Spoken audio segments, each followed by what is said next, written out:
My question is that जैसे मैंने कई सेशंस देखे और सब में मैंने सुना है and also myself I want to do some things in my life. For example मैं चाहती हूँ कि like 30 की एज से पहले I mean अभी घर और गाड़ी मतलब सब कुछ they have provided it to me. It's not my own. Right now I'm doing it मतलब मैं काम भी कर रही हूँ but still मैं चाहती हूँ कि कोई 30 की एज में ऐसा हो कि I have everything settled.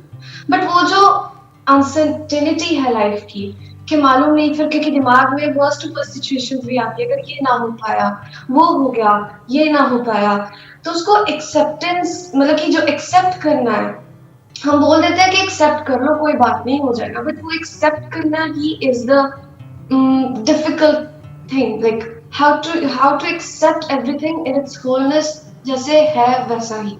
देखो इस क्वेश्चन के दो अलग अलग एस्पेक्ट्स हैं। एक है कि 30 से पहले पहले आप फाइनेंशियली इंडिपेंडेंट होना चाहते हो कि आपको पैसे की टेंशन ना रहे, आप पूरी तरह से इंडिपेंडेंट हो जाओ। That is one aspect of this question. दूसरा एस्पेक्ट ये है कि बैक ऑफ द माइंड हमको डर भी लगता है कि अगर ऐसा नहीं हुआ, क्योंकि ये तभी हो पाएगा जब कुछ और होगा, इन द सेंस कि आप जो जॉब कर रहे हो वहाँ पे आपका प्रमोशन होगा, या फिर जैसा आप सोच रहे हो कि अब जॉब को छोड़ करके मैं एक इतने टाइम का ब्रेक लूंगी, फिर मैं ये पढ़ूंगी, फिर मैं ये करूंगी, फिर मैं वो करूंगी, व्हाटएवर आपका एक प्लान है। बैक ऑफ द माइंड कहीं ना कहीं ये भी चल रहा है कि अगर मेरा ये प्लान काम नहीं किया तो क्या होगा, तो मेरा जो गोल है दैट इज फाइनेंशियल फ्रीडम वो भी अचीव नहीं होगा। तो अब मैं क्या करूं, उसको क्या एक्सेप्ट कर लूं? देखो ये जो एक्सेप्ट करने का जो पॉइंट आएगा वो पॉइंट आएगा एट द एज ऑफ 30। ये अभी नहीं आना चाहिए, क्योंकि अगर अभी आ गया तो आप वो अचीव ही नहीं कर पाओगे, क्योंकि फिर आप अपने कंफर्ट जोन में चले जाओगे, राइट? अभी तो सिंपल एक गोल होना चाहिए लाइफ में, till the age of 30 I want to be financially free no matter what. That is my goal and that is my only goal and I am going to achieve it no matter what. अब होगा क्या कि हो सकता है जैसा आप सोच रहे हो उस तरह से वो अचीव हो या किसी और तरह से अचीव हो जो अभी आप नहीं सोच रहे हो, क्योंकि जब हम करते हैं तो कुछ नए एवेन्यूज ओपन अप होते हैं लाइफ में, कुछ नया होता है जो आपने सोचा भी नहीं होता है, जो हो सकता है उससे बहुत बेटर होता है जैसा हम सोच रहे होते हैं, कुछ नई अपॉर्चुनिटीज आती हैं हर कदम पे। एंड गोल आपका बिल्कुल क्लियर है और वो एंड गोल होना भी चाहिए, सिर्फ आपकी लाइफ में नहीं सबकी लाइफ में होना चाहिए कि फाइनेंशियली मुझे फ्री होना है। प्रॉब्लम यहां पर ये है कि आप क्या कह रहे हो कि जैसा मैं सोच रही हूं अगर वैसा हुआ तो ही वो एंड गोल अचीव हो पाएगा, और अगर वैसा नहीं हुआ तो पता नहीं क्या होगा, तो मुझे एक्सेप्ट करना पड़ेगा उस नई रियलिटी को जो कि I will not be financially free at that point in time. All I am saying is कि ऐसा सोचो ही मत कि वो नहीं होगा। You don't have to think about it at this point in time, नहीं तो दिमाग दो जगह पे भागने लग जाएगा। आप कहोगे नहीं हो रहा तो कोई बात नहीं ना, सबको सब कुछ तो नहीं मिलता है ना, तो जितना मिल रहा है उतना ही काफी है, चलो इतना ही बहुत है, और फिर आप डर डर करके जीने लग जाओगे। तो all I am saying is कि जो गोल बनाया है माइंड में, financial freedom at the age of 30, उसको पकड़ के रखना है और उसको अचीव करना है। फिर चाहे वो आपके प्लान के अकॉर्डिंग हो, चाहे वो आपके प्लान से बिल्कुल ही अलग हो, बट अंदर एक कन्विक्शन होना चाहिए कि वो अचीव होगा नो मैटर व्हाट। फिर अगर इनकेस वो अचीव नहीं होता है एट द एज ऑफ 30, तब फिर वो क्वेश्चन आएगा कि अब मैंने बहुत कोशिश कर ली, मैंने सब कुछ ट्राई कर लिया, फिर भी वो अचीव नहीं हुआ, अब मैं क्या करूं? तो उस वक्त बैठ करके मेरे सेशंस आराम से देखना और एक्सेप्ट कर लेना इस रियलिटी को। यू गॉट द आंसर, आपको आंसर मिला आपके इस क्वेश्चन का, है ना? अच्छे से मिल गया। Great. And my last question. This happened with me recently. I was driving in my car. मैं office गई. I left work.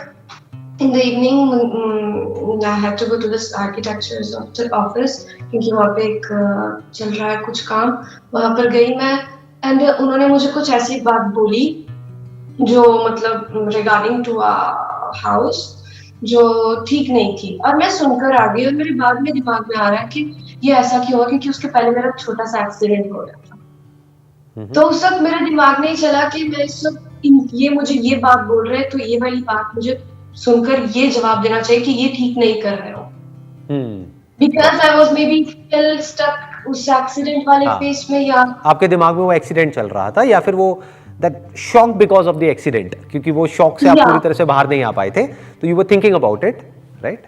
तो मे बी उस वक्त जो सिचुएशन मेरे सामने आई उसमें मैंने कुछ बोला नहीं कि ये ऐसा होना चाहिए, गलत हो रहा है, and I am thinking about it later at night.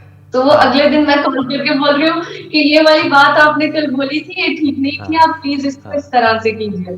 Right, तो वो that is okay, that is okay, ये तो सबके साथ होता है, ये बहुत नॉर्मल है, इसके बारे में ज्यादा सोचने की जरूरत नहीं है, क्योंकि जरूरी नहीं है कि हर चीज पे हमको इमीडिएटली एक्ट करना होता है। कई बार एक टाइम देना is a better solution rather than immediately react करना या इमीडिएटली रिस्पॉन्ड करना, क्योंकि इमीडिएट के चक्कर में कई बार चीजें बिगड़ भी जाती हैं। देखो मैच्योरिटी किसको कहते हैं, टाइम के साथ साथ जो आती है हमको, कि कोई भी बड़ा डिसीजन हो या कुछ भी ऐसा अगर हमको कहना हो जिससे कि हमारी रिलेशनशिप सामने वाले से खराब भी हो सकती है, तो थोड़ा सा टाइम दो, आराम से सोचो, फिर उसको अगले दिन बोलो या उसके अगले दिन बोलो। तो जो आपने किया वो बिल्कुल ठीक है, बिल्कुल सही है। मैं होता आपकी जगह मैं भी शायद यही करता। उस वक्त समझ नहीं आया एकदम से कि हम क्या बोले, है ना, तो आपने अगले दिन फोन किया और बोल दिया कि जो आपने कहा वो गलत था, ये आपको नहीं कहना चाहिए था या ये नहीं करना चाहिए था, whatever, that is okay. Thank you so much. Most Really, welcome. yeah, we're really grateful that we had one-to-one session with you. और questions भी नहीं बचे थे वैसे, सब कुछ तो Great. पता चल जाता है. We listen to your sessions and Yeah. luckily, Very I don't know, from somewhere you talk about those things which we yeah, suddenly वो same day ऐसा होता है हम दोनों के साथ कि हम हमारे मन में कोई क्वेश्चन है और उसका हम देखते हैं कि वही वीडियो अपलोड हो जाता है। ये मुझे बहुत लोग बोलते हैं। एग्जैक्टली पता है क्या होता है, मैं आपको एग्जैक्टली इसके पीछे की साइकी बता देता हूँ। एग्जैक्टली क्या होता है कि आपके माइंड में जो अभी करंटली घूम रहा होता है, यानी जो क्वेश्चन चल रहा होता है, तो आप उसका आंसर ढूंढ रहे होते हो। तो जो भी वीडियो मैंने अपलोड करी, चाहे वो उससे कनेक्ट होती है नहीं होती, लेकिन आप अपने माइंड में उसको कनेक्ट करके आपके अपने माइंड में खुद ही आपको एक आंसर मिल जाता है और आप कहते हो कि मेरे को आंसर मिला इस वीडियो से। तो आप फिर आप एक स्टेप और आगे बढ़ते हो, आप कहते हो कि इसको कैसे पता लगा कि मेरे माइंड में ये क्वेश्चन था और इसने आज ही ये वीडियो क्यों अपलोड करी, राइट? ऐसे ही होता है। No, but it's really a great help, you know. It's a help.